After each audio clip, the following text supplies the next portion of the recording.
Yo, what up? It's Donut, and you tuning in to all your Illuminati news. We got a special podcast today. We got Isaac Weishaupt, the Illuminati Watcher, up in here, and the one-on-one podcast, the Homunculus. How's it going, everybody? What's up, man? I knew you were gonna crush that intro, man. I knew it. I had it. Well, I've been so excited, Isaac, and I haven't forgot about you. I got you some Maui Island. This is that rare stuff. I haven't forgotten to send it to you. I got to send it to you. That's right. Great Lahaina. This place doesn't exist anymore. Oh, snap. And I got that for you, and I forgot to send it over. So I'm gonna Yeah, send that I, over I, I to you. didn't forget, but I didn't want to bug you about it. I don't beg for gifts because I'm like, maybe he forgot. It's fine. No, I did Do you not have a forget. PO box, I Isaac? do. Yeah, I do. I gotta send you the homunc manual, bro. The homunculus owner's manual. Oh, that's dope. Yeah. So Did you work on that with Thomas? yeah, Paranoid American. Yeah, there you go. Shout out to him. It's the history Oh, that's on a cool one, man. I the got a whole different one. homunculus. All right. Yeah, shout out to Paranoid American. Shout out to him. So Isaac, I am so happy that you're here, and you're in a different time zone. We're all in different time zones now. I remember there being 3 time zones, and I guess there's 4. Is this a Mandela effect, or has there always been 4 time zones? I feel like there's always been 4. Oh, dang it. And No, there was 3, bro. Because me and Donut got on an hour early, and I'm like, yo, this dude's gonna flake on us, Donut. Like we don't even know what's gonna happen. but both of you are on wait for me. Yeah, bro. Hey, Donald's got my celly. He could have hit me up. No, you know what? I could debunk this because in 1999 I joined the military and I drove all over this damn country a few times. And yeah, I know for sure the time code, at least since 99, because that was, because I'd have to call back home back east and figure out what time. And what was annoying to me was growing up back east, they cater the television programming times to the East Coast. Like they'll just tell you the Eastern Standard Time, and then everybody else just has to figure it out, I guess. So when I moved out here, I got all confused. I said, "Man, I don't know what time anything is on TV, man." So, anyways, in conclusion, Oh, I well, actually don't buy that. thank you for your service. And I'm a big fan of yours, Isaac and Juan, and you cover pop culture. And that's what fascinates me. I'm very much, I feel like your research I like jumped on as well. And just the way that society is controlled through the social engineering of 5th generation warfare, of the media, of celebrities. And you've been covering this for such a long time under Illuminati Watcher. So I'm just so grateful to be in your presence. And I'll make sure everybody go over and subscribe to Isaac's channel, his YouTube, his Patreon. I got all the links down below, and also the one-on-one podcast. But with the whole celebrity thing, what is your thoughts right now? What are you looking into? I know that Bad Bunny. Let me see where the Bad Bunny image is. I got Bad Bunny. He was doing some weird stuff. He always doing some weird stuff. What celebrities are you looking into right now? Well, right. Well, and then we'll talk about that. First and foremost, thank you guys for letting me link up with you, because Juan, I've listened to a few of your episodes because you go super deep, man, and you've got great research on some of these very difficult books to read about alchemy and the homunculus and things like that. So, I know you do great research. So, of course, my audience should always, of course, subscribe to my guests as they should with you. And then Donut also, actually I was on your Patreon until about a week ago. I had to turn off my Patreon because I got about 6 months where I'm trying to Dave Ramsey my bills up, and then I'm going to hit back on. But you're always public. You're the king of pushing intriguing headlines about things that I didn't think I cared about, and then I find myself being like, "What the hell is he talking about?" And like, "Oh, okay, yeah, the dolphins are in the Illuminati, I guess it turns out, And the worms too, bro. But And yeah, the worms. likewise, dude. But I'm gonna tell you right now, I'm as confused as you are when it comes to any of these topics. So Oh, okay, good to I'm just know. on the same journey, bro. Like I'm trying to figure it all out at the same time while trying to present it in a semi-coherent, digestible way. And I think that's why people kind of gravitate towards it, because it's like it's complicated topics that I'm still kind of trying to wrap my head around. So I'm presenting in a way where I can kind of grasp my mind around it, right? So yeah, I appreciate you, bro. And I've listened to your stuff too, and you're one of the OGs, so Yeah, it's thank you, definitely man. awesome Yeah. to be here. Well, Yeah, here's that John Robert C. Anton Wilson was the, you know, he was the guy who popularized the Illuminati conspiracy, kind of the whole idea of it, right? Yeah, So- and super fascinating because I feel like this year of 2023, because he was all about the 23 Enigma. A lot of the stuff is coming out and playing throughout these rituals with 3-6 Mafia, the Memphis Right, and he always talked about Timothy Leary and John C. Lilly, and Timothy Leary right here and John C. Lilly together. Timothy Leary called John Lilly the new Aleister Crowley, pretty much, Ooh. in the introduction to his book, saying that how important his research was. And his research really for the dolphins was to communicate with aliens underneath the ocean. But what the elites really liked was his meta programming, which I feel like goes into the whole transhumanism technocratic society, what the with And Bertrand Russell being like the godfather of it all, and his name Bertrand is like Russell Brand, Bertrand Russell. There's all these weird names with Aldous Snow, right? they Aldous might line Huxley. up numerically, right, to like this simulation thing, right? Like the Kabbalah with a Q that Crowley was always talking about, and how they align certain words like abracadabra. He changed it to abrahadabra to equal 418, which is a sacred number to the Thelema. And I think it's interesting you bring up Crowley because, right, to dive deep and jump off the deep end right off that at the beginning, the Illuminatus guy, what's his name again? I'm drawing a blank. You had the book up just now, Donut. Robert Robert Anton Anton Wilson. Wilson. Robert Anton Wilson. There's because I'm all about like interdimensionalism, right? Projecting your consciousness to other states and other places, if you will, right? Like this whole idea of stargates and whatnot. And he has the concept of the Chapel Perilous, right? And I know that Crowley and Parsons and all these guys were all about trying to either project humanity, right? The consciousness of humanity or whatever it was into like these new eons or aeons, right? Like these new places, right? These new parts in time and space, whatever it is, right? And the Chapel Perilous, right? Because right now the Chapel Perilous is a place where you go where you really can't trust your senses, right? And we see that as we go, especially being in the conspiracy community, people can't trust their senses now, especially nowadays with all these deep fakes and all these things that we can't, right? Cogito ergo sum, I think therefore I am, because the senses can be tricked, right? And it's weird because Descartes also talked about how there might have been a demon controlling his perception, right? And again, it's very Gnostic in nature, but this idea of a demiurge controlling your reality, well, the Chapel Perilous is a place where you go where you're paranoid, you don't know if your reality is being controlled by supernatural means, right? But it's the scary part about the Chapel Perilous is that when you're in it, you don't know that you're in it. And when you try to get out, you either lose your mind, which happens to a lot of these occultists, right? The goetic magicians, where they lose their sanity or their reality is warped.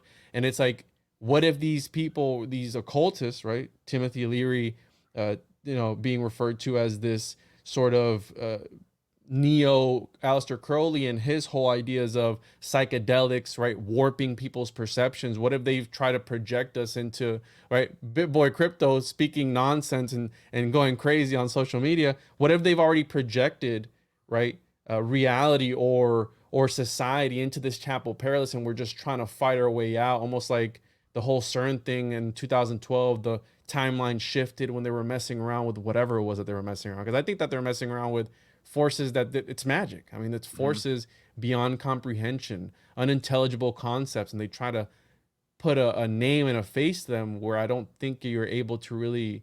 That's why they go insane, because they're trying to, right, name the unnameable, right, the abyss, like this concept. And I don't know, it just you brought that up and it made me think of that, the Chapel Perilous, which is one of my favorite concepts that there is, like these alternate dimensions, if you will. And let me this is my brief off the dome timeline of what I think is happening, and we'll tie it into sort of pop culture celebrity Illuminati symbolism type stuff. If you go back to John Dee and Edward Kelly, and everyone who listens to me heard me talk about these things a million times, but it's fine.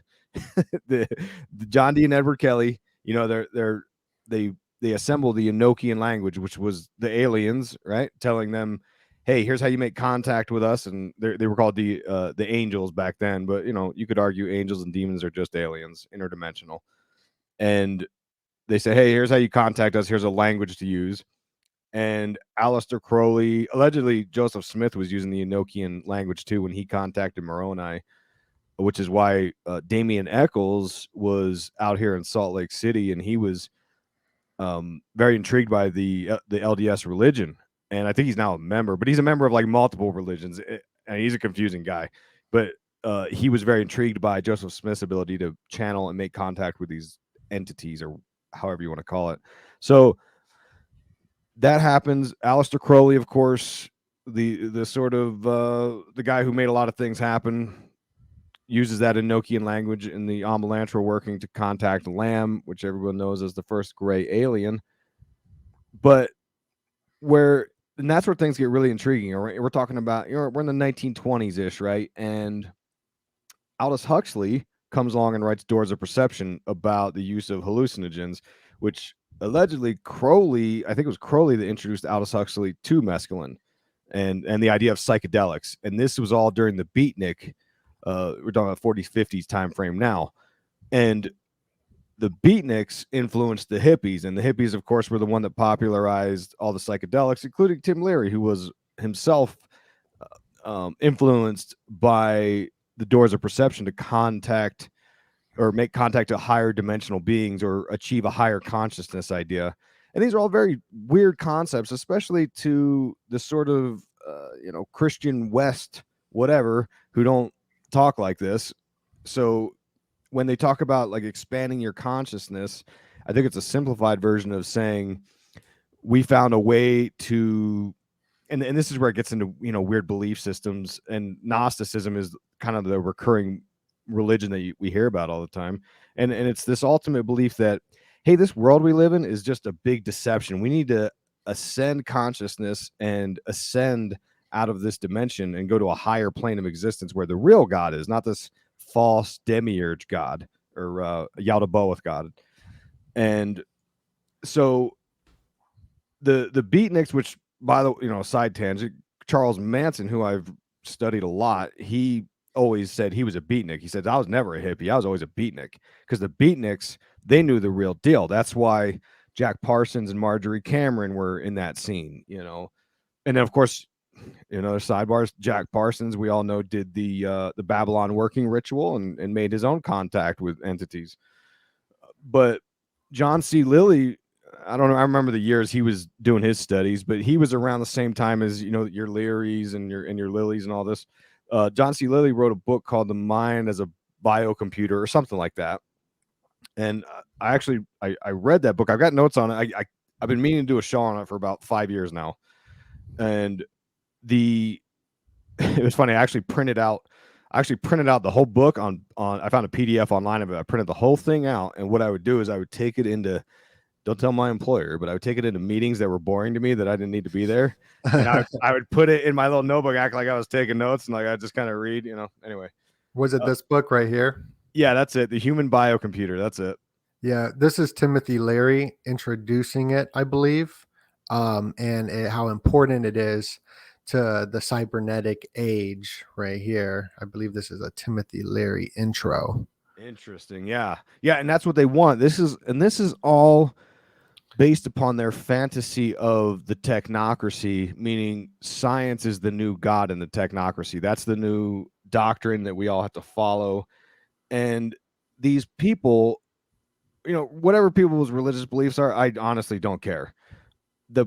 These people that push for the technocracy, which, Elon Musk's father or grandfather was arrested for pushing technocracy, because it was a subversive movement in Canada in like the 1800s or something. But these technocrats, they think science is the answer to everything, and we need to get rid of all spirituality unless it's man-made science. And they want to push us into the digital matrix, because that is, of course, their idea of ascending consciousness and creating a way of escaping this reality and finding a more perfect reality, which we all know is ultimately going to lead to more surveillance. It's like Facebook, right? If you could live in Facebook, that sounds like a damn nightmare, but that's what they want, right? they want Right. they want surveillance, they want the ability to censor, they want the ability to control us, which is everything you've seen from every movie, every book, 1984, Brave New World, all that stuff. Right. And who wrote, these were insiders. Aldous Huxley. Aldous Huxley's got the Illuminati eye.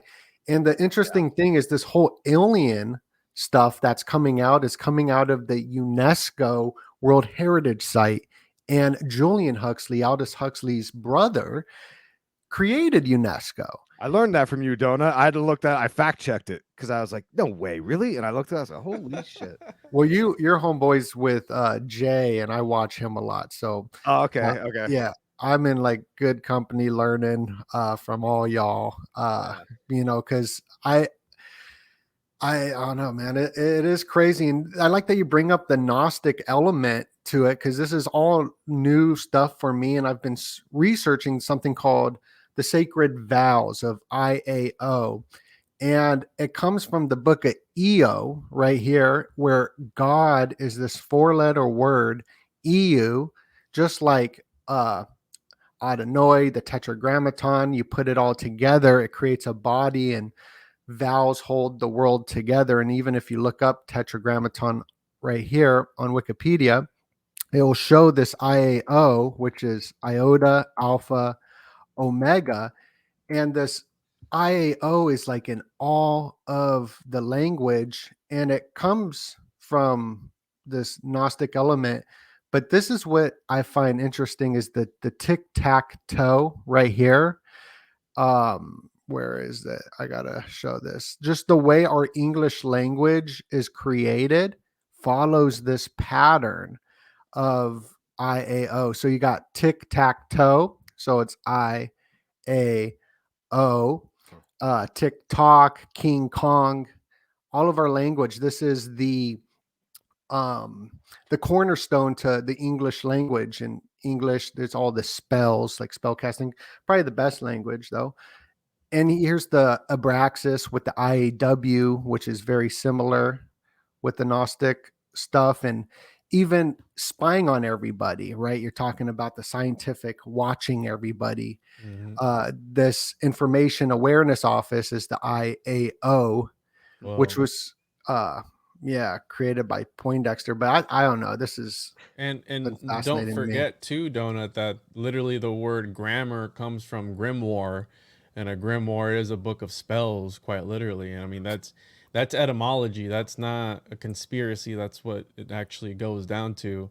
And this idea of being able, so the sacred vows, I was researching that probably 4 years ago when I first started diving into like research and really questioning what it was. It all started with religion for me, and I started to study the Gnostics and what they were all about. And there was these books that they were finding that were about vocalizations, and we know that that's also important in Enochian because they essentially they don't know what the Gnostics were using these letters for in these books, but essentially they were used for ceremonial and magical practices, so they say.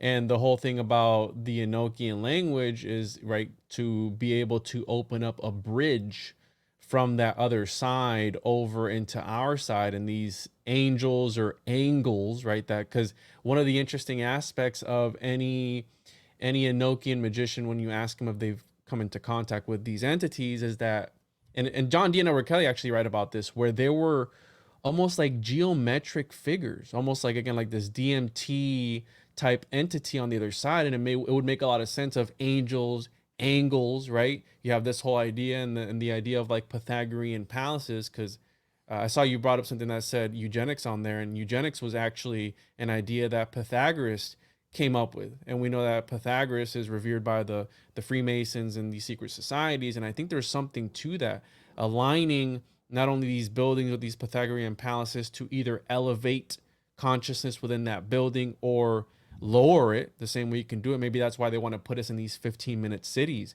because an aspect to the Pythagorean palaces, right, in a sympathetic magical way, if you have the model of that building or that city or whatever it is, you're able to tap into telepathically to the energy in the model, in the simulacra, in the real place, right? So if you have the model of this building, they're able to train people. And I mean, we see this on Stranger Things, right? When they tell her find this guy, and she's able to go right almost through the abyss and find the guy that they're giving her the picture of or whatever it is. Well, that's remote viewing. That's an actual concept, it's an occult concept where you're able to tap into the energy of a building using the model of it.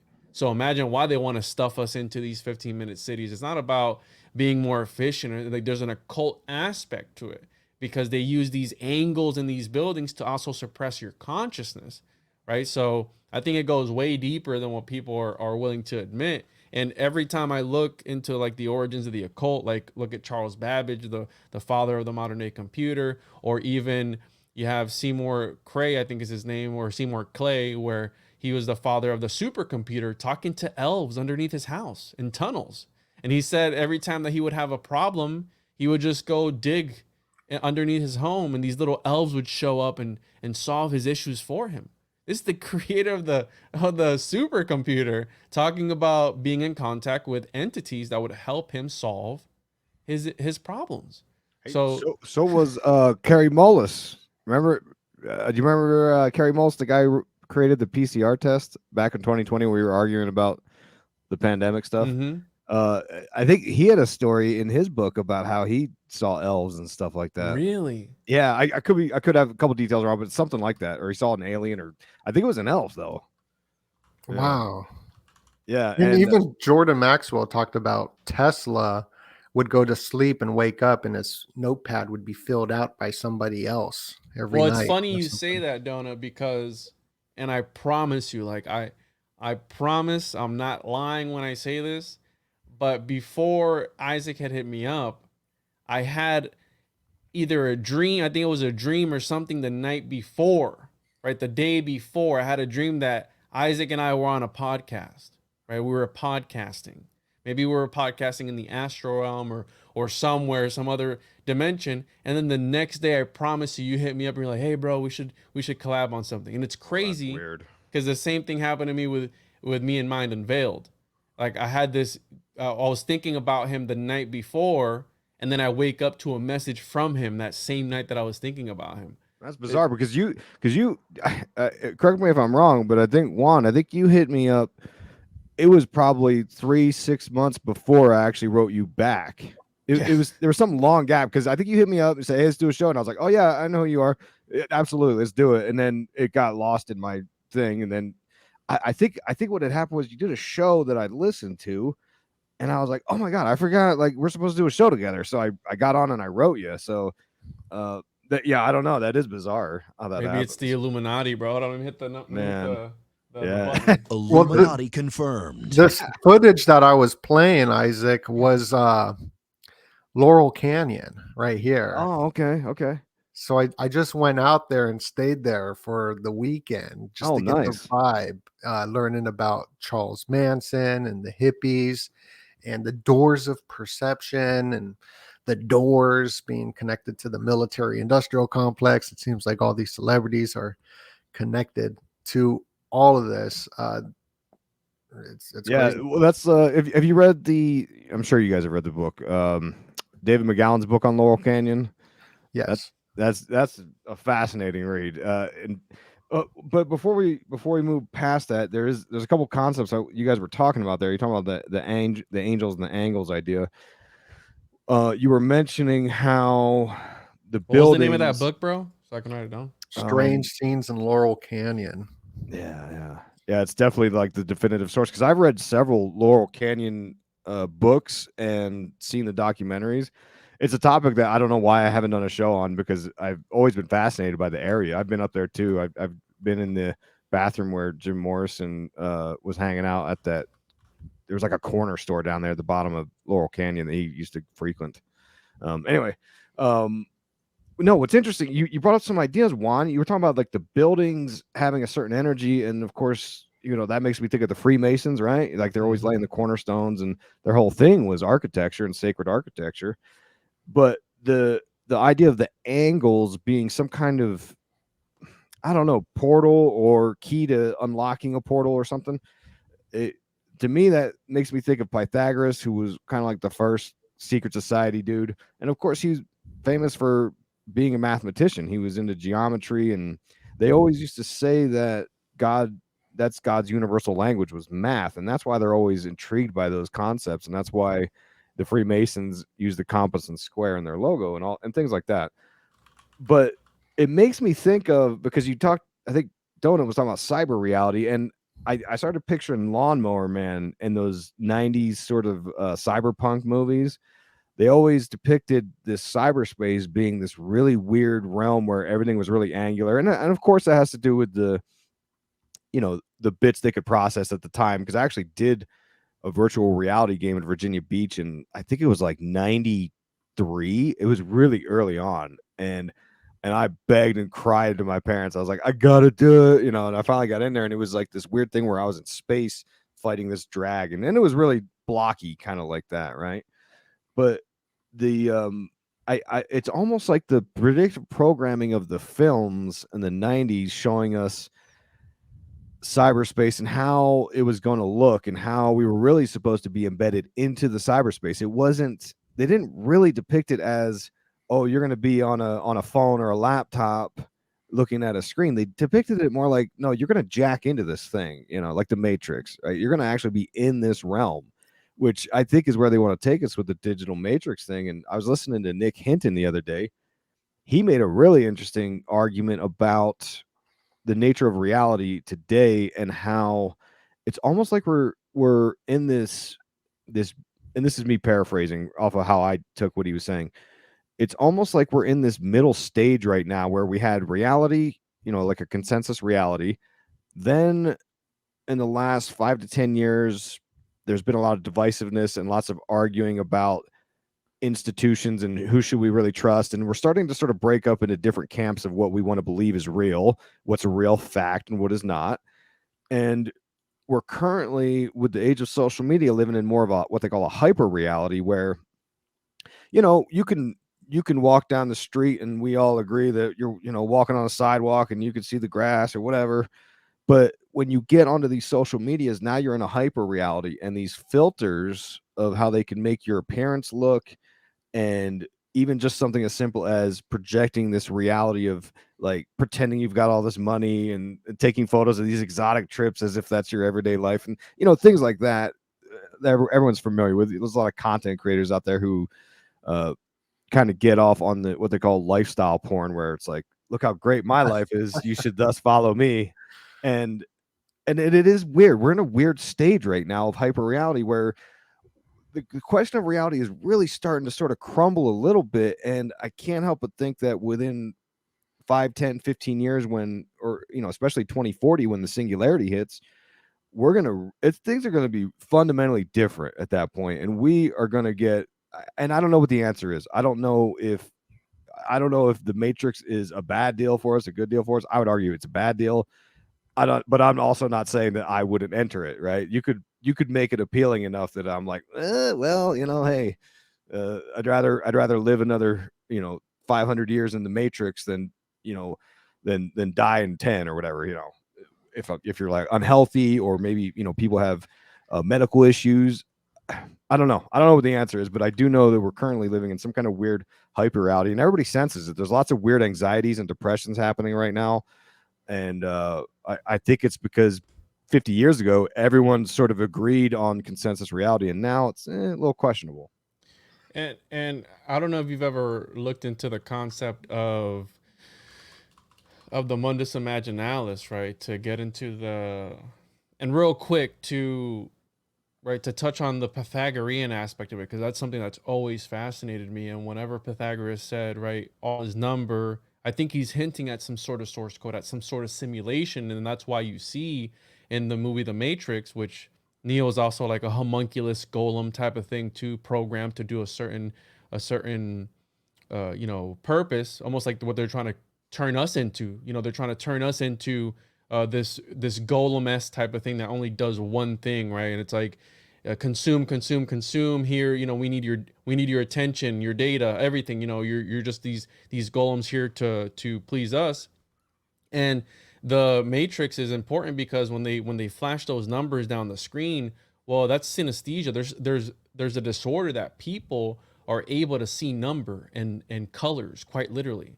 It's a phenomenon that they don't know why it happens, but it happens to certain people who can see numbers and colors at the same time. So they're putting this in the matrix and all this stuff. And Pythagoras, right, that talked about the nature of reality is mathematical in nature. And that's why I think these occultists use Kabbalah and these certain things to resonate, and they use their names, they use these mathematical equations to resonate at a certain frequency. And there's this one blog that's always stood out to me, and I reached out to this guy and he never got back to me, but he's talking about essentially the timeline of John Dee and the idea of, I'm going to read it here, mathematical preface to Euclid's Elements of Geometry, and right, Euclid's proposition, the 47th proposition, or right, the Pythagorean theorem. And I think that's important too, the 47. He published, Dee's approach is not just one of practical mathematics, but of mathesis. And what mathesis was almost like a sort of religious, supernatural, spiritual view of mathematics itself, right? So taking number and essentially worshiping it, right? They saw numbers 1 through 10 as 10 being the perfect, 1 being the monad, right? They saw the monad as the source, the one, God, the creator, and from there emanates reality. So they were emanationists essentially. And that's very Gnostic in nature as well. But he goes here, Mathesis, this is a kind of mystical mathematics a la Pythagoras, as if the secret language of the mind of God, this is the one that like blew my mind, which holds the universe and all its inhabitants together, consists of numbers. So this is the part where, like, bro, when I read this like the first time, it just blew my mind. Hence, magic is the art of discovering the equations which govern the universe. And when I read that, I was like, whoa, so it would make sense, right? Because talismans are always referred to as mathematical in nature, right? They have to have not only certain astrological alignments, but certain type of things go into creating these talismans. And the Gnostics were professionals at making talismans. They were known for talismans.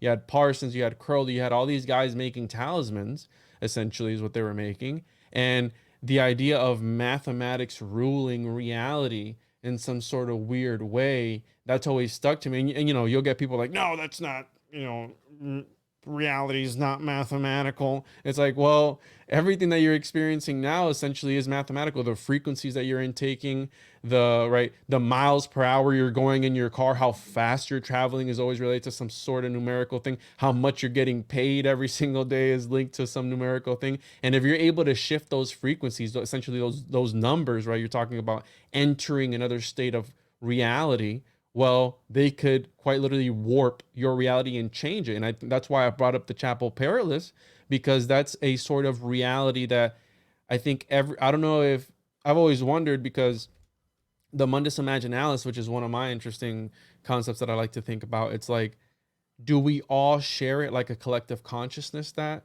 we all, right, like that Jung talked about, and like there's all these archetypes that exist in it? Or do we each have our own individual Mundus Imaginalis, right? Because the Mundus Imaginalis is what you were kind of sort of describing. It's, you have the real world, the perceptible, the perceivable world. Then you have this world in between. So it's like imagination, but it's not completely fictional. It still exists on some level of reality. Then you have God. And in between God and the real world, in between is the Mundus Imaginalis, and angels exist there, right? The supernatural exists there. And sometimes I think, because one of the technologies which I've heard where you're able to access this Mundus Imaginalis is scrying. And you're able to open up portals to come, right, for these entities on that other side to be able to bleed in through. And I think that's what John Dee and Edward Kelly were doing. And also Crowley, when he was scrying through the aethers, right? The 32 or 33 aethers, however many there was, with Victor Nuremberg. And they were contacting these entities, again, these geometric entities on the other side, right? The guardians of the abyss and all these different concepts. Well, I think it's all linked, bro. And I think that how you're saying, what if this world, this Mundus Imaginalis, is kind of sort of expanding and contracting and trying to bleed into our reality, almost like the upside down in Stranger Things. And the canon that they use to open up those gates are called the keys, right? So you have like almost like a Enochian keys or Solomonic keys. So again, there's something about the key and the keys and the nature of reality that I think they're trying to either collapse in on itself. And I don't know if you're familiar with Twyman's work, where she gets into the whole meat and Baphomet thing, where there's depictions of, right, this entity holding the pillars of reality up, right, or trying to pull them down. And that's an alchemical idea, because in alchemy there's also the teachings of not only creating a new reality or a new dimension or a new universe, but also destroying the one that you're leaving behind. And we see this in all these alchemical plates, where they're drawing down the celestial bodies and burning them and putting them in these furnaces and deconstructing and breaking them down. Well, that's, what if that's an illusion or an allegory towards the breaking down of reality itself, right? Bringing down the star and the moon, the sun, and compacting them into this vessel, essentially, right? To be able to, because the magnum opus, part of the magnum opus is, once you achieve the magnum opus, the light from that reaction quite literally restructures your DNA, and you're able to step outside of space and time and able to control reality from the outside, which is what all these guys want. They want, that's why they don't care about the money. That's why they don't care about any of this stuff, because they care about, right, step controlling reality itself, which essentially they do through mimetic magic, right? Twitter and all these different, like Elon Musk sharing tweets and all these guys, like, it's all magic. It's mimetic occultism is what it is. So I think that's why money's not even a factor for them, because they have an unlimited printer and they have all these concepts which they don't have to worry about. But I think it goes much deeper than what we're being presented. And I'll be honest, dude, I think that the Freemasons, that whole Mason building, I think that's a front as well, bro. I think that's just what they put out, the exoteric, and then in the esoteric circles, they're claiming something completely different, dude.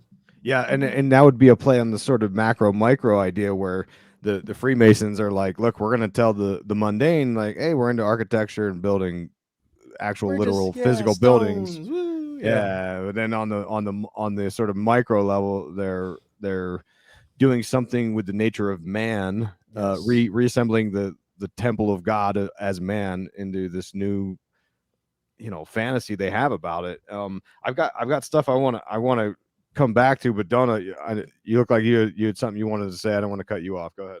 Oh yeah, the whole portal symbolism, going into portals. I've been looking into this tic-tac-toe, which is an octothorpe. There's so much symbolism in this, where you got the 9 squares for the 9 original Templars, and we're coming up in octo, which is 8, and this has the 8 points on it, called an octothorpe.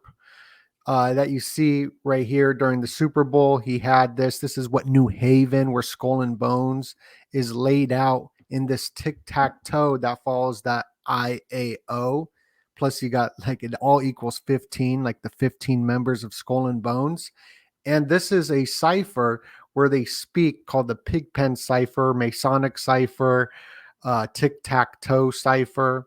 So there's all this language being spoken to us, and it's like decoding it. And I just found this very fascinating.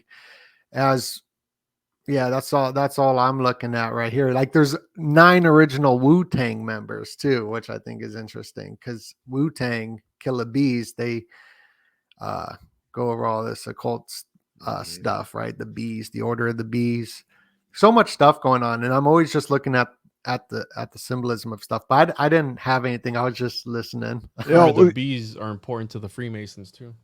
Right. Yeah, and out here in Utah, it's it's predominantly LDS folks, and as most people are aware, there's lots of Masonic roots in the LDS faith, and we use bee symbolism absolutely everywhere, and the bee is a symbol for magic, and also, oh man, I lost it. There's somewhere else. Oh, and with the cornerstone, so I'm always just trying to get wild and stretch Armstrong over here, that the cornerstone is always facing the northeast, right?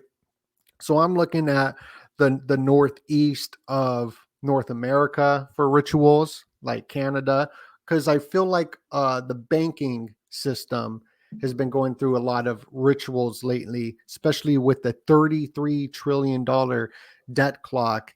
And a lot of these so seems like there's sacrifices, these mysterious deaths happening in the banking industry, whether that's the Cashapp guy who got stabbed by a guy from 201, Evelyn de Rothschild passing away, and Peter Thiel's boy toy as well, all passing away during a full moon, the day before or after, or on an eclipse. So we're coming up on this full moon tomorrow, the last super moon, and BitBoy right now is calling this is the most wildest video. He's the biggest crypto channel on the planet, and he said Bitcoin will hit 322,000. So that always made me like, what? That's kind of weird.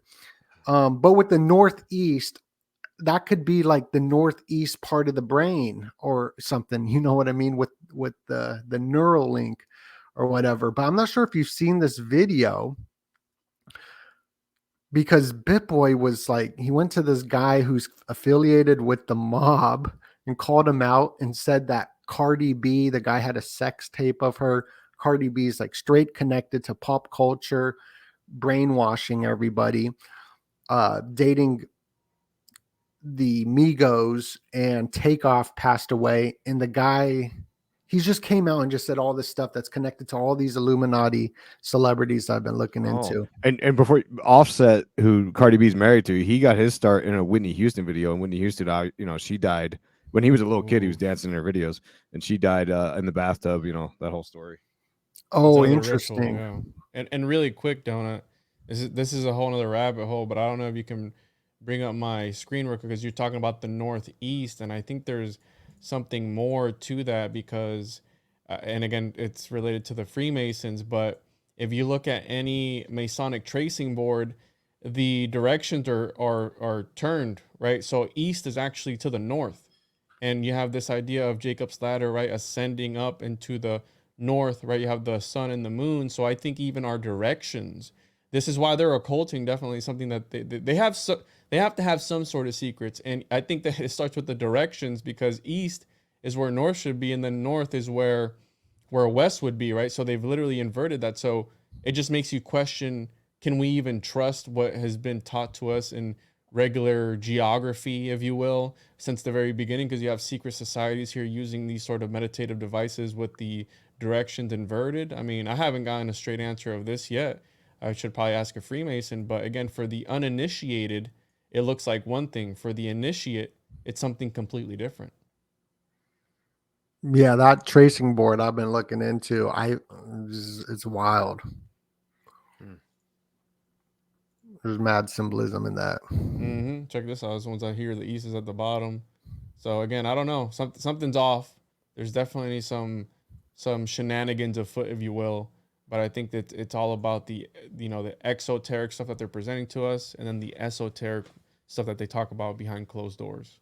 What's your thoughts on the text message alert that's going to happen on 10/4? Did you hear about this at all? I got nothing on that. No, I didn't dig into this. I heard about it. I heard, yeah. Go ahead. It's something I've been looking into for a while. The last time it happened was on the helical rising in 2021, which is super important. I mean, this is what America is based off of: the helical rising, the star Sirius, the Sirius star system, the 4th of July. All of this is based off of this America.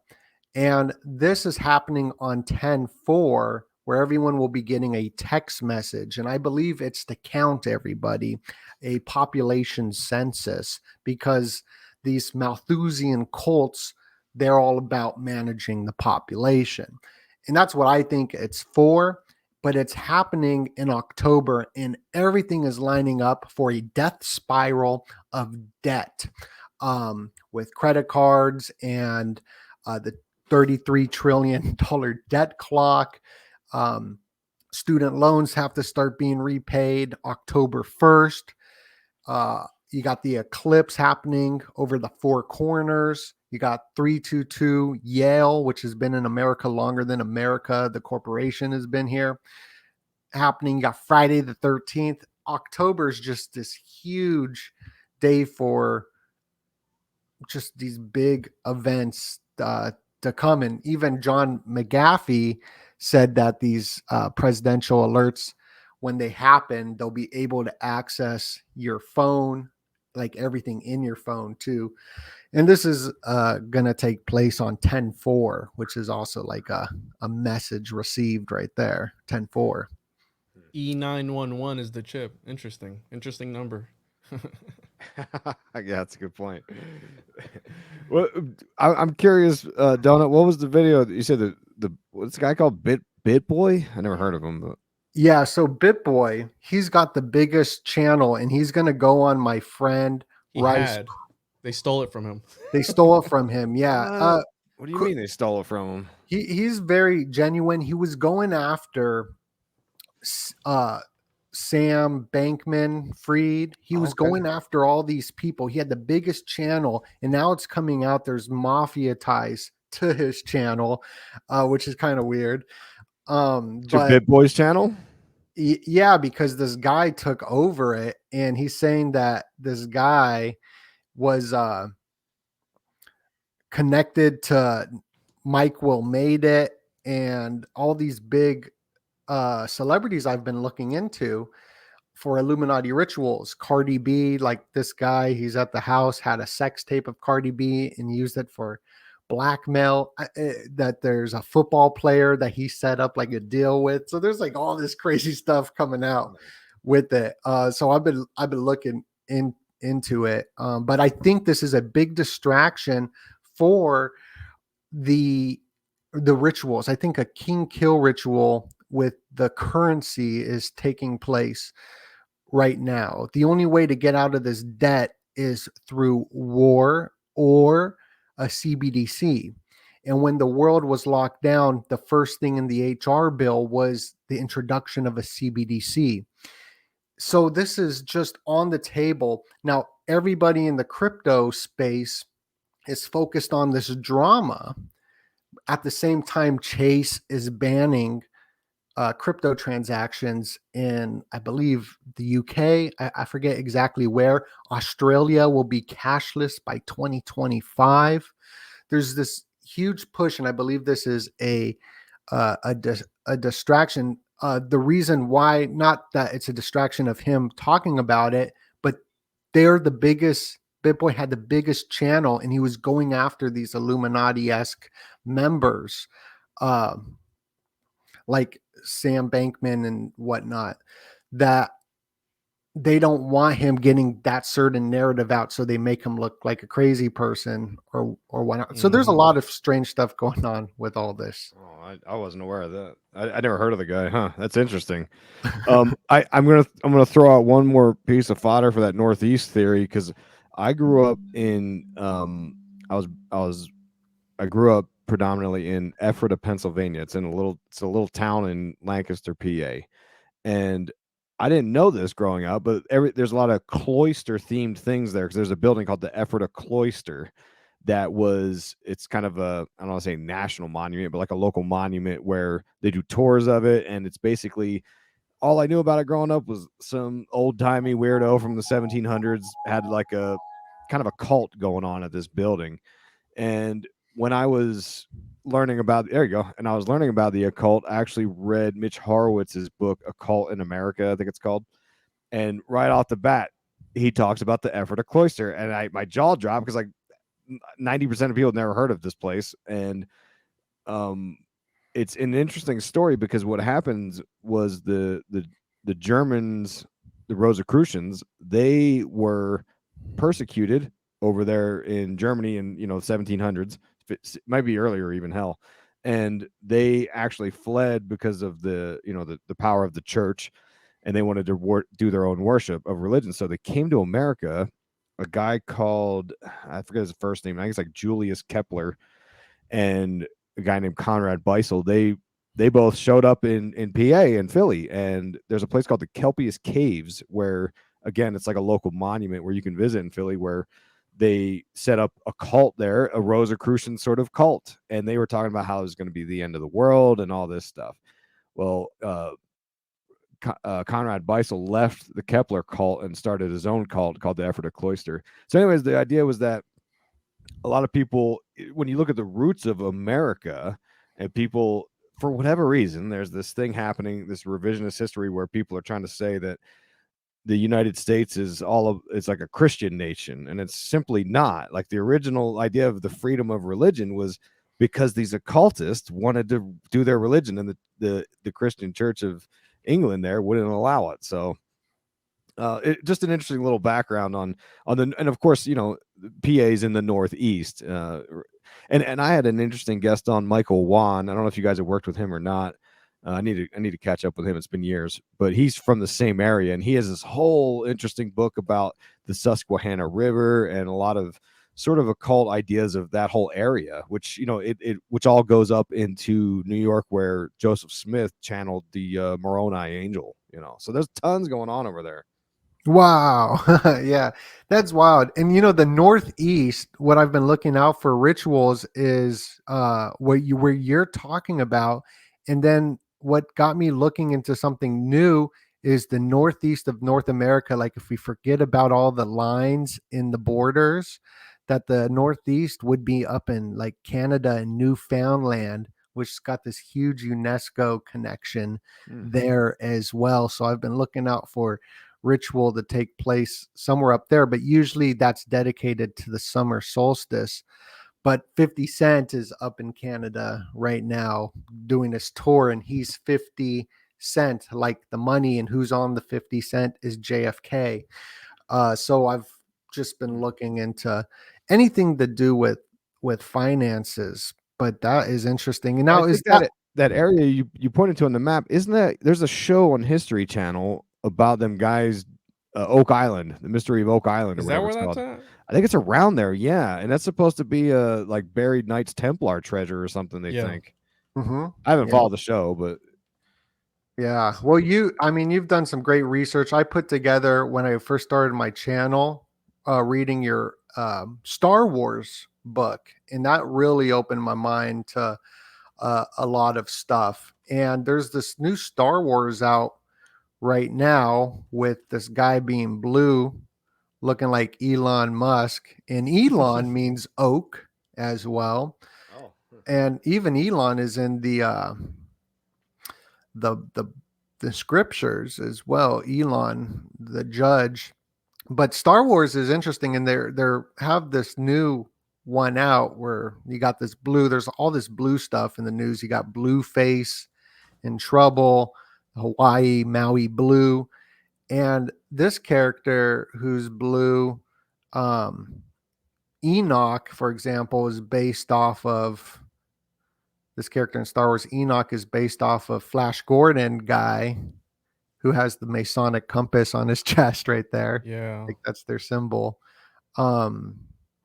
which is in the Bible. And But it's interesting, right? So the Enoch connection, and let's note that the newest Transformers movie, right, where I think that the Transformers are the Full Metal Alchemists, if you will, right? Like they're in the suit of armor, and they quietly, right, they shift culture. The main character in that movie, the latest one, is, and that one has what's the guy's name? What's Pete the guy Davidson. name? Pete Davidson is in that movie as one of the robots, and the main character in that movie is named Noah, right? So again, Noah related to Enoch. So you have this whole idea, and then Noah is where essentially alchemy came from, right? Because it was from these fallen ones. And I want to bring up here, because I talked about this last night on an episode that I did that'll be out soon, where on the 33rd chapter of the book of Enoch, they're talking about these beasts to the east, right? Almost like, again, what are they pointing? The 33rd chapter, right? The beasts to the east. And on the third verse of that chapter, and I saw how the stars of heaven come forth, and I counted the portals out of which they proceeded, and wrote down all of their outlets of each individual star by itself, according to their number and their names and their courses in time, et cetera, et cetera. So it's talking about this, also this portal at the east, right? And the portals of the heavens open up. So this is the 33rd chapter of the book of, I believe it's 3 Enoch. And the 3rd verse says, how about how stars are portals to other dimensions and how they're coming into our dimension and all these different. So again, very interesting, right? The number, how the numbers line up. The 33rd chapter, 3rd verse, talking about something and about the beasts to the east. And I showed you guys the Masonic tracing boards and how the east is to the up there, right, towards the stars. And then Crowley talking about, we are all stars. So what are they getting at? He was also a Freemason. Again, just interesting connections. And I don't know about you, Isaac, but sometimes I'll have all this information and I don't know what it means. Right. In fact, dude, that's so weird, man. I was literally thinking that. I was like, man, we don't have the time for it, but I want to talk to Juan. I'll have to get you on my show. We could really deep dive into this. It's like, what do we do with this? Like, you were talking about all the different ideas of, I don't remember how you guys were putting it, but in my head, it was making me think of the concept of how the technology of today, and I think it was on Joe Rogan once. He was talking about how weird it is how drawn to screens we are as human species. Your neighbor, if you're at dinner with someone and their phone lights up next to you, like, you look at it. Like, you're not trying to like people what they're doing. Your eyes get drawn to this stuff. You're at the airport, the TVs are playing, like, you're looking at the screen. Like, why? And that's a deep topic, but one theory I've liked is that all of this is trying to sort of subconsciously fuel AI or this new God or this new transformation of mankind. And when we were talking about all those ideas of angular geometric sort of shapes and things like that manifesting realities, one topic we haven't really covered yet is Saturn. And Saturn is, of course, the occult concept of time and measurements, which would include angles and mathematics and all those things. Time and measurements being introduced into our world. Like, there was some, if you read Mark Booth's book about the secret history of the world, he talks about how in the occult there is this sort of religious belief in a way that when our universe, our world was created, it needed this outside adversarial force known as Saturn to, hey, there you go. It's a dense read, but it's really fascinating. But this adversarial force, which they refer to as Saturn, and they depict it in so many ways as black cubes, the Grim Reaper, that force was needed to evolve mankind into what we are today. And it's almost like, and again, to go back to what I was thinking with, when Juan was talking, I was like, what do we do with that information? Like, should we destroy every black cube? Like, no, that's not the answer. But what are they worshiping Saturn because they think they can accelerate this process? Like, I just don't understand. And the only thing that makes sense to me is, if you hard press me for an answer, is I think these are psychopaths controlling our reality, and they want to create their own universe. They want to be God, and they want to create the digital matrix, which is their own world, and shove us all into it. Is the best thing I can think of. You need to read Genuflect by Twyman. Oh, okay. I might have actually read that one.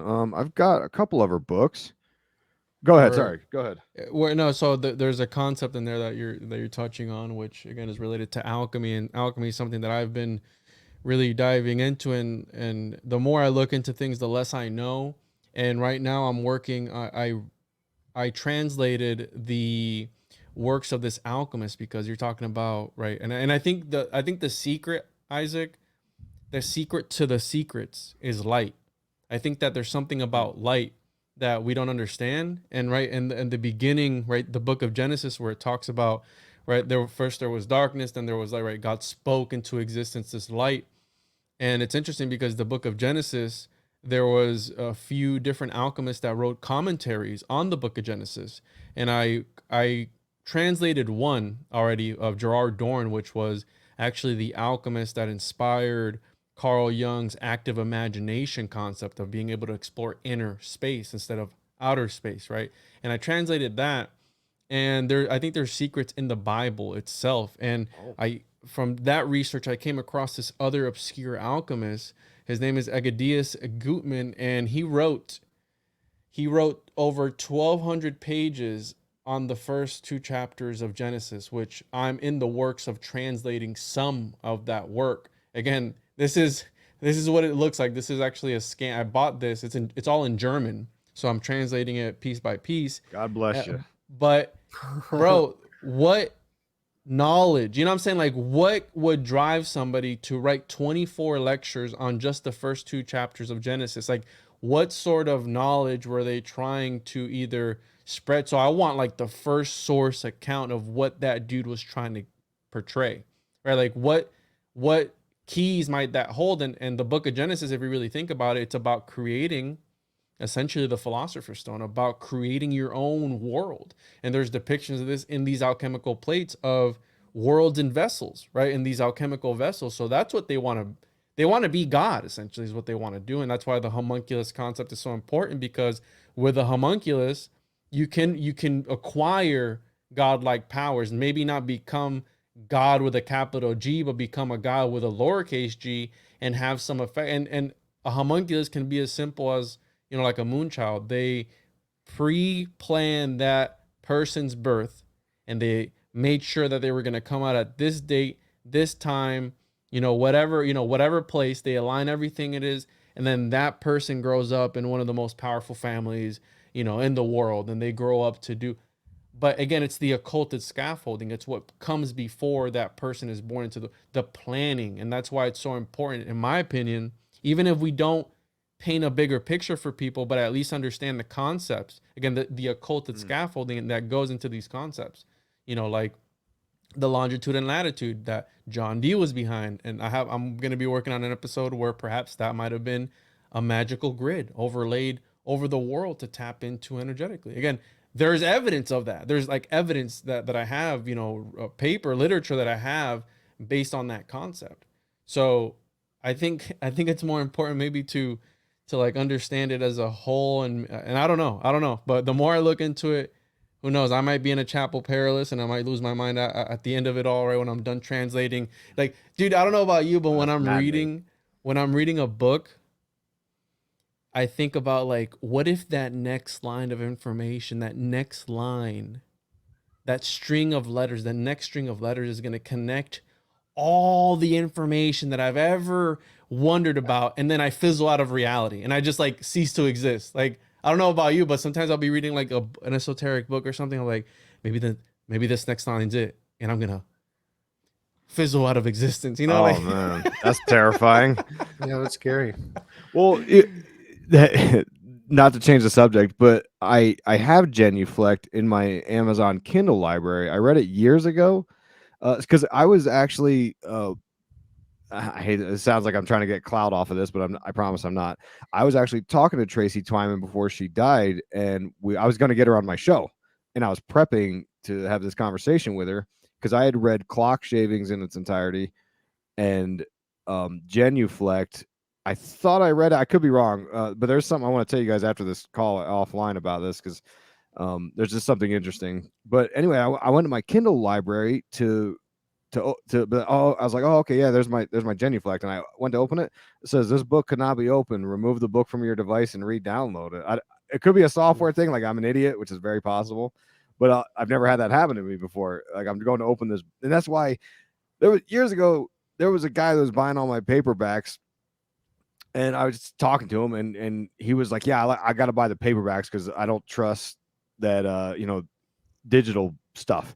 And I thought it was kind of wacky because I buy a ton of Kindle books, and I was just like, okay, dude, whatever. And I started buying physical books too, because it's true, man. Like, the censorship thing is accelerating.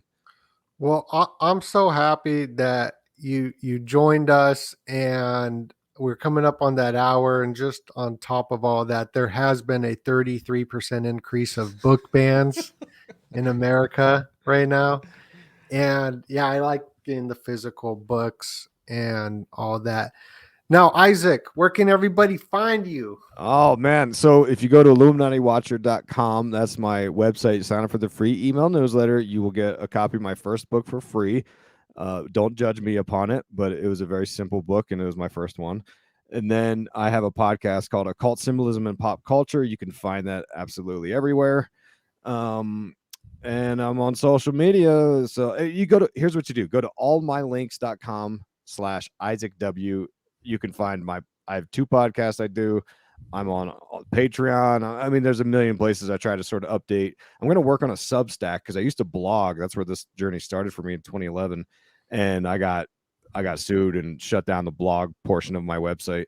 And I'm going to start a Substack, but I'm writing a book about Twin Peaks. So I'm going to probably sort of slowly do it until I get done with the Twin Peaks book. And then I'm going to start hitting it hard. But yeah, I'm all over the place. Thanks. Yeah. Well, I'm subscribed, been following you for a long time. I appreciate you coming on. I got all your links down below. And One-on-One podcast, got all Juan's link. Juan, where can people find you? TJOJP.com. You can go on there, get the Occultist Monday Journal, the comic book. You can get your Paranormality subscription. Use promo code TJOJP. I'm on issue 26 on the cover. Get your Homunculus Owner's Manual. Right, TJOJP.com. Yeah, all my stuff is on there.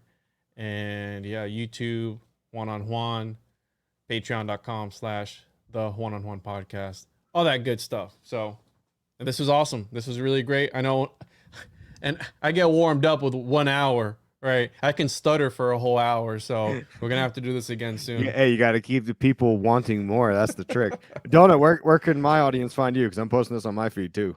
You can find me at doe-nut.com, donut. And I'll just show this real quick. Blah. Hey. Got a bunch of cool content up there. Cool. Well, thank you so much. Much love, everybody. Yeah, thanks, guys. Gotta do the wave. Isaac, you gotta do the wave, bro. All right. Bye-bye now.